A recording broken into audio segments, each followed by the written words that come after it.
ഇന്നൊരു പാവയ്ക്ക തീയലാണ് ഞാൻ വെക്കുന്നത്. അതിനായിട്ട് ഒരു പാവയ്ക്ക ചെറിയ കനം കുറച്ച് അരിഞ്ഞ് എടുത്തിരിക്കുന്നതാണ്. ഇത് അരിയുമ്പം നല്ലവണ്ണം അതിൻ്റെ അകത്തെല്ലാം കളഞ്ഞതിന് ശേഷം, അല്ലെങ്കിൽ കയ്പ്പ് വരും. പിന്നെ അതും ഒരേ ലെവലിലായിരിക്കണം അരിയാനായിട്ട്. അപ്പോൾ ഞാനത് അരിഞ്ഞെടുത്തതാണ്. ഇത് നമുക്ക് മാറ്റി വെക്കാം. പിന്നെ ഞാനിവിടെ എടുത്തിരിക്കുന്നത് പുളിയാണ്. ഒരു നെല്ലിക്ക വലുപ്പത്തിലുള്ള പുളി ഞാൻ ചൂടുവെള്ളത്തിലിട്ടതാണ്. അപ്പം നമ്മളിത് ചേർക്കുന്ന സമയമാകുമ്പോഴത്തേനും ഇതിൻ്റെ പുളിയെല്ലാം അതിൻ്റെ അകത്ത് നല്ലവണ്ണം ഇളകി വരാൻ വേണ്ടിയിട്ടാണ് ചൂടുവെള്ളത്തിൽ ഇട്ടിരിക്കുന്നത്. ഒരു പാൻ അടുപ്പത്ത് വെച്ച് ചൂടായി വന്നിട്ടുണ്ട്. അതിലേക്ക് ഞാൻ 1 ടീസ്പൂൺ വെളിച്ചെണ്ണ ഇടുന്നുണ്ട്. കാരണം എന്താണെന്ന് ചോദിച്ചെന്നാൽ ഞാനിവിടെ ചേർക്കുന്ന തേങ്ങായ ഉണങ്ങിയ തേങ്ങയാണ്. അതായത് നമ്മൾ ഈ കടകളിൽ ഇങ്ങനെ ഡ്രൈ ആയിട്ട് കിട്ടുന്ന തേങ്ങയാണ് ഇവിടെ കിട്ടുന്ന, പച്ച തേങ്ങ അല്ല.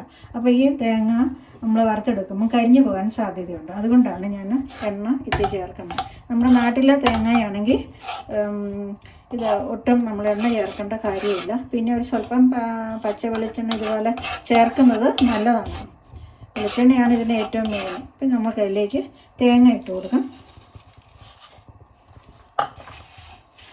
ഈ തേങ്ങ പെട്ടെന്ന് മൂക്കും. അത് കാരണം നമുക്ക് ഇതിൻ്റെ കൂട്ടത്തിൽ തന്നെ സാധനങ്ങളെല്ലാം ചേർക്കാം.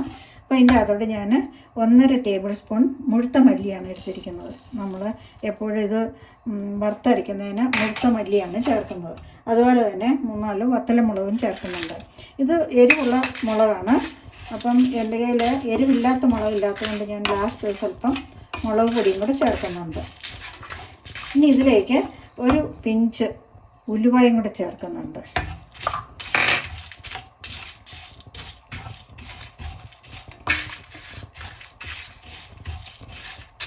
നല്ലോണം ഒന്ന് മൂത്ത് വരട്ടെ.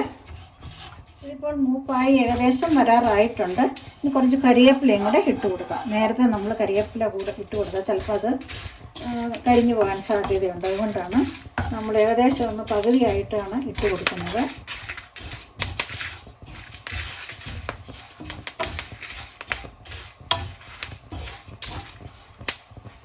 ഇപ്പോൾ ഇത് നല്ലോണം മൂപ്പായി വരുന്നുണ്ട്. ഇനി നമുക്കിതിലേക്ക് ഒരു 1/4 ടീസ്പൂണോളം മഞ്ഞൾപ്പൊടിയും കൂടെ ചേർത്ത് കൊടുക്കാം. ഇപ്പം ഞാൻ ഫ്ലെയിം ഓഫ് ആക്കുവാണ്. ഈ ചൂടിൽ മാത്രം ഈ പൊടിയും കൂടെ ചേർത്താൽ മതി. ഇപ്പം കാശ്മീരി ചില്ലി പൗഡറാണ്, അതൊരു ടീസ്പൂണാണ്, അതോടെ ഇട്ട് കൊടുക്കാം. പിന്നെ ഈ ചൂടിൽ കിടന്ന് ഒന്ന് നല്ലവണ്ണം അതിൻ്റെ കുത്തലൊക്കെ ഒന്ന് പോയാൽ മാത്രം മതി. ഒത്തിരി അങ്ങ് മൂത്ത് പോകേണ്ട കാര്യമില്ല.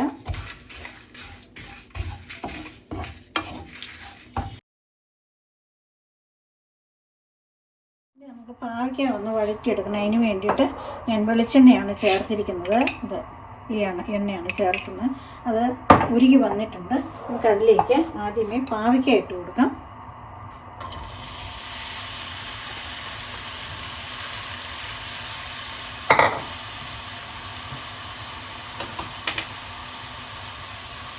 ഒരെണ്ണം ഒരു കഷ്ണം അറിയാതെ കിടന്നതാണ്. ഇട്ട് കൊടുക്കാം.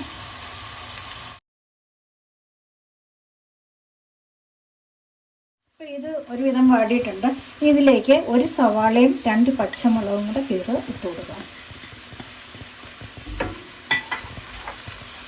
കൂടുതൽ സ്വല്പം ഉപ്പും കൂടെ ഇട്ട് കൊടുക്കാം. സവാള ഇടുമ്പോൾ ഉപ്പൊക്കെ ഉണ്ടെങ്കിൽ ഇടുവാണെങ്കിൽ പെട്ടെന്ന് വാടിക്കോളും.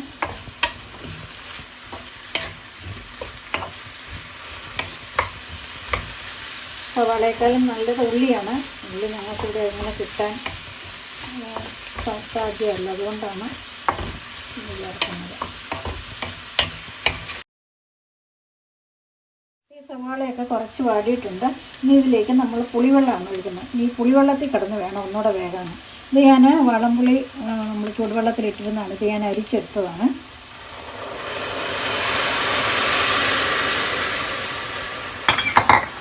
ഈ ഫ്ലെയിം കുറച്ച് വെച്ച് ഈ പുളിവെള്ളത്തിൽ കിടന്ന് ഇത് നല്ലോണം വെന്ത് കുറുകണം.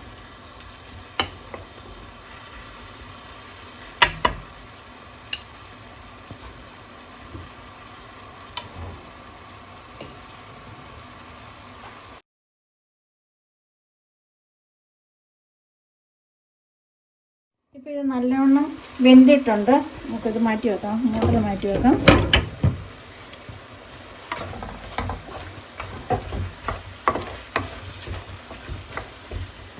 നല്ല ഫൈനായിട്ട് അരച്ചെടുത്ത ഇതാണിത്. ഉണ്ടോ, നല്ല കറുത്തിരിക്കും. അത് നമുക്ക് ഇതിലേക്ക് ചേർക്കാം.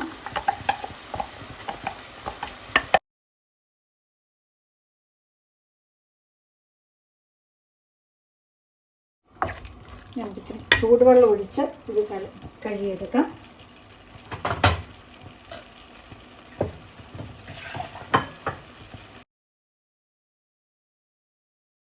ഇത് വറുക്കുമ്പോൾ നല്ല കണക്കിന് വറുത്തില്ലെങ്കിൽ മൂത്ത് പോയാൽ എൻ്റെ ഒരു കരിചവ വരും. പക്ഷെ എന്നാൽ നല്ലോണം മൂക്കുകയും ചെയ്യണം.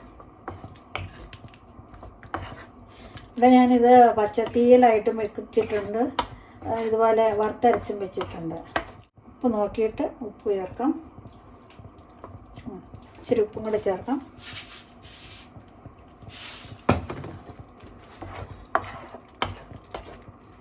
കുറച്ച് ചൂടുവെള്ളം കൂടി ഒഴിക്കാം.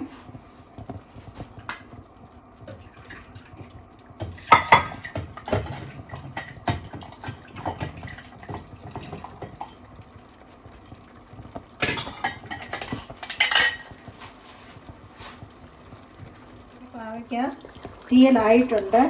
നല്ലോണം കുറുകി എണ്ണയൊക്കെ തെളിഞ്ഞ് വന്നിട്ടുണ്ട്. ഇനി നമുക്ക് ഫ്ലെയിം ഓഫ് ചെയ്യാം. പാത്രത്തിലിരുന്ന് അതിൻ്റെ ആ ചൂട് കൊണ്ട് തന്നെ കുറച്ചുകൂടെ അങ്ങ് കുറുകും. അപ്പോൾ ഈ പരുവത്തിൽ വേണം നമുക്കിത് വാങ്ങി വെക്കാനായിട്ട്. അപ്പം ഞാൻ ഇതിൻ്റെ നോക്കട്ടെ, കയ്പൊക്കെ ഉണ്ടോ. കയ്പൊന്നും അങ്ങനെ ഇല്ല. പിന്നെ എന്നാലും ഞാൻ അതിൻ്റെ അകത്തൊരു അര ടീസ്പൂണോളം ശർക്കരപ്പൊടി ചേർക്കുന്നുണ്ട്. അതുകൂടെ ചേർക്കുന്ന ഒരു ടേസ്റ്റിന് നല്ലതാണ്.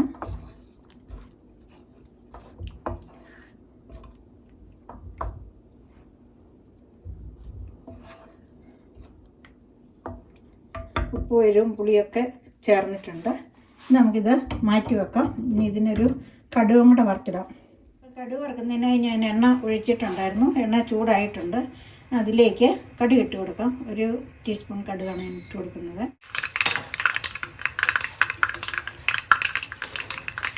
രണ്ടൊന്ന് വറ്റൽമുളകും കൂടി ഇട്ട് കൊടുക്കാം.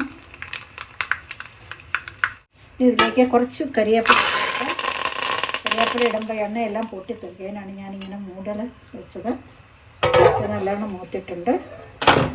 നമുക്ക് ഇത് കറിയിലേക്ക് ഒഴിച്ചു കൊടുക്കാം. ഫ്ലെയിം ഓഫാക്കാം.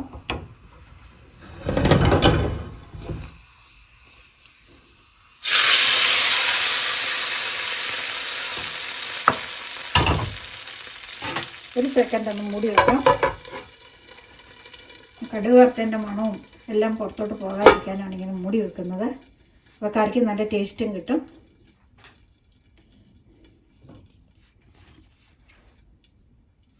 നമുക്ക് തുറന്ന് നോക്കാം. ഇത് നന്നായിട്ടുണ്ട്. നല്ലോണം കുറിയൊക്കെ വന്നിട്ടുണ്ട് കറി.